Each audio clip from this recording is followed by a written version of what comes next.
अस्सलामुअलैकुम रहमतुल्लाहि वबरकातुहू। मेरी प्यारी बहनों, बहुत ही जल्द हमारे दरमियान आने वाला है रमज़ान का महीना।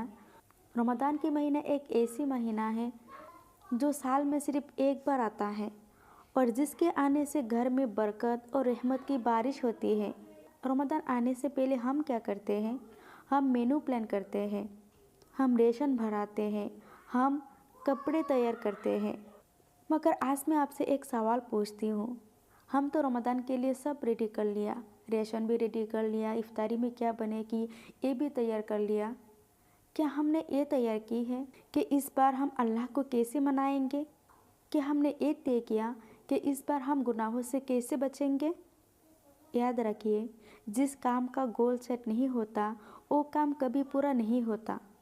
अगर आज हमने गोल सेट नहीं किया तो ये रमज़ान भी पिछले रमज़ान की तरह किचन में इफ्तारी बनाने में और नींद में ही निकल जाएगी और आखिर में सिर्फ हमारे पास अफसोस ही अफसोस रहेगा कि हमने सिर्फ किचन में और नींद में ही रमज़ान को निकाल दिया है। क्या आप चाहती हैं इस बार आपका रमज़ान अलग हो? तो इसके लिए हमें सबसे पहले अपनी गोल सेट करनी होगी। हमारा सबसे पहला गोल रमज़ान आने से पहले शुरू होता है, वो है दिल की सफाई। रमज़ान शुरू होने से पहले पिछले गुनाहों का बोझ उतार देना। क्यों? क्योंकि जब बर्तन गंदा हो तो उसमें साफ दूध नहीं डाला जाता। अगर दिल गुनाहों और नफरतों से भरा है तो उसमें रमज़ान का नूर कैसे उतरेगा? एक बुज़ुर्ग फरमाते थे कि शबान का महीना ज़मीन नरम करने का है ताकि रमज़ान में इबादत का बीज बोया जा सके। तो आज से मुसल्ले पर बैठे और रो रो कर अल्लाह ताला से कहें, या अल्लाह, मैं बहुत गुनाहगार हूँ। मैंने इतना गुनाह किया, मैंने समंदर जितना गुनाह कर लिया, मैंने पहाड़ जितना गुनाह कर लिया, फिर भी मैं तेरे पास आ गई हूँ क्योंकि मैं तेरी ही बंदी हूँ। अगर तू मुझे माफ़ नहीं करेगा तो कौन मुझे माफ़ करेगा? देखना, अल्लाह ताला आपको ज़रूर माफ़ कर देगा क्योंकि अल्लाह ताला गफूर रहीम है। माफ़ी करना अल्लाह ताला को पसंद है। दूसरा गोल है ज़ुबान का हिफाजत करना। देखिए, ज़ुबान एक बहुत बड़ी चीज़ है। दिखने में छोटा सा है, लेकिन एक ज़ुबान आपको जन्नत में ले जा सकता है और यही ज़ुबान आपको जहन्नम में भी ले जा सकता है। ज़ुबान में अल्लाह ताला ने इतनी ताकत दी है, तो हमें अपने ज़ुबान की हिफाजत करनी है। औरतें अक्सर कहती हैं, हमसे क्या गुनाह होता है? मेरी बहनों, हमारी ज़ुबान सबसे बड़ी दुश्मन बन जाती है हमारे लिए। तो हमें एक गोल सेट करनी है कि इस बार रोज़ा सिर्फ हमारे पेट की नहीं होगी, हमारी ज़ुबान का भी होगा।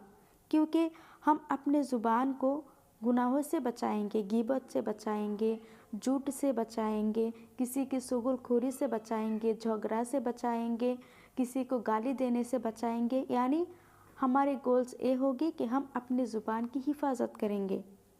हम किचन में काम करते वक्त किसी की बुराई शुरू कर देते हैं, तो जब भी गुस्सा आए तो ला हौला वला कुव्वता इल्ला बिल्ला पढ़िए। अगर हम गिबत से बचना चाहते हैं या सिल्लम सिल्ला से, तो हमें क्या करना है? जब भी हमें गुस्सा आए तो हमें ला हौला वला कुव्वता इल्ला बिल्ला पढ़नी है। जब भी किसी की गिबत करने का दिल चाहे तो हमें उस इंसान के लिए दुआ करनी है कि अल्लाह ताला उसको हिदायत दे ताकि हमसे गिबत ना हो। देखिए, गिबत जो है ना, ये हमारे ही नुकसान की चीज़ें हैं। अगर हम किसी की गिबत करते हैं तो क़यामत के दिन वो इंसान हमारे अमल ले जाएंगे जिसे आप पसंद नहीं करते हो। क़यामत के दिन जब आपकी ही नेकी उसको दिया जाएगा तो उस वक्त आपको कैसा महसूस होगा, ज़रा सोचिए। तो हमें इसलिए गिबत से बचना है। अगर अपने ज़ुबान पर काबू पा लिया तो समझे अपने आधा रमज़ान जीत लिया। अब है तीसरा गोल्स। ये पॉइंट मेरी बहनों के लिए सबसे अहम है। हमारा आधा वक्त किचन में ही चला जाता है। किचन में कामों को मिनिमम करना है और अमल को मैक्सिमम करना है। देखिए, हमें अपने किचन के काम को कम करना है और हमारी इबादत को बढ़ाना है कि हमारा रमज़ान में ज़्यादा से ज़्यादा वक्त किचन में नहीं बल्कि इबादत में गुजरे। कुछ ही दिन बचे हैं, इसमें आप अपने मसाले पीस लें, फ्रीज को मैनेज कर लें।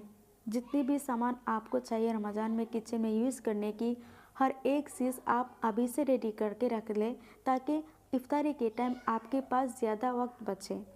और एक बात याद रखना, इफ्तारी में 10 तरह की डिश बनाना ये कोई स्वाब का काम नहीं है, इसमें आपका वक्त जा रही है।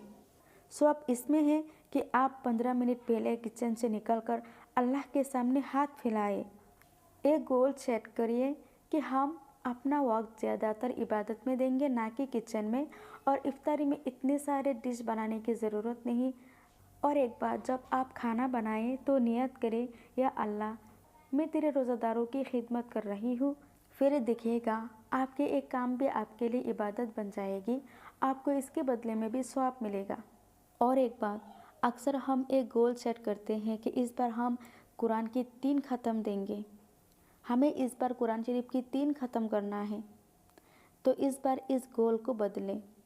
हमारी गोल्स ये हो कुरान का समझ कर पढ़ना। भले ही आप रोज़ाना आधा पारा पढ़िए, मगर उसके तर्जुमा को दिल में उतारें। अगर आपसे हो सके तो कुरान शरीफ की तर्जुमा को समझें।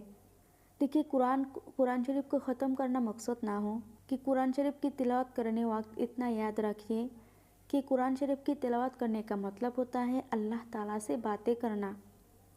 तो कुरान शरीफ को उस आज़ीम के साथ हमें तिलावत करनी है। सिर्फ हमारा मकसद ये नहीं हो कि हमें कुरान शरीफ की 3 या 4 ख़त्म करनी है। अगर हो सके तो हमें कुरान शरीफ के तर्जुमा को भी समझने की कोशिश करनी है कि आखिर अल्लाह ताला हमसे क्या कह रहा है। जब क़यामत के दिन कोई हमारी सिफारिश नहीं करेगा, तब एक कुरान शरीफ एक खूबसूरत शख्स की सूरत में आकर कहेगा, या अल्लाह, इसने अपनी नींद कुर्बान की थी मुझे पढ़ने के लिए, आज इसे जन्नत में जाने दे। क्या आप नहीं चाहते कि कुरान आपका सिफारिश बने?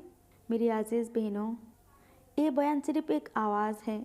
असर तब शुरू होगा जब आप यहाँ से उठकर अपने गोल्स डायरी में लिखेंगी और नियत करिए कि या अल्लाह, मैं नियत करती हूँ कि ये रमज़ान मेरी ज़िंदगी का बेहतरीन रमज़ान होगा। मैं गुस्सा नहीं करूँगी, मैं किसी की बुराई नहीं करूँगी, और मैं अपने किचन से ज़्यादा वक्त तेरी इबादत में दूँगी, और नमाज कभी नहीं छोड़ूँगी, मैं पर्दा करूँगी। यानी हर अमल के लिए आप अभी से नियत कर लें, क्योंकि जब हम कोई अमल करने से पहले नियत कर लेते हैं तो फरिश्ता हमारी नए अमल में सवाब लिखना शुरू कर देते हैं। तो आज से नमाज पढ़ना शुरू कर दे, पर्दा करना शुरू कर दे, किसी की गिबत करने से बचें, झूठ बोलने से बचें, गुस्सा करने से बचें, क्योंकि ये सारे चीज़ें जो है ना शैतान कराती है हमारे से। तो मेरी अल्लाह ताला से यही दुआ है कि अल्लाह ताला हमें रमज़ान तक खैर और आफियत से पहुंचा दे, हमारी सुस्तियों को दूर कर दे, हमारी माँ बहनों और बेटियों की इबादत को कबूल फरमा, हमें वो औरतें बना दे जिसे देखकर फरिश्ता भी फ़ख्र करे। आमीन या रब्बल आलमीन।